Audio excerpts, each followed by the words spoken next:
салому алейкум бародари азиз, умедворим ки хубен, соғ саломат ҳастен. Бародари азиз, ба фирм ки ҳамин мужик мардак да ҳаёт мефаҳмада, ҳамин ҳаромаш ҳаром айда, ҳамин ҳаромо уже даравда ба худшон мекашанд. Нигаҳ кинда бародари азиз, ҳамин тай комментариятода ба худо любой намуд видео мепартонанд, душмон мекунанд, оча хӯрад мекунанд, алло шоҳида шалпар шидем бародари азиз.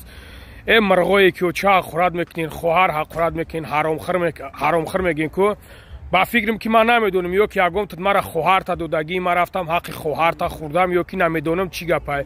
Мардакшен мардакен бибурен доказат кунен, дважни платитон мекунам. Агар ки хеле серьёзна язна кофтанӣ бошен ку номро ман медонин, номром дам занг бизанед, чӣ хел мардакен мара модар ҳақурат мекунин, оча ҳақурат мекунӣ ва худе ки хоҳара тамоми чиза ҳақурат мекунед. Шумо чӣ хел мардакен да ҳаёде крисо, ба худо қасам меканам, тика тикатон мекунам, ба худо қасам рӯпаром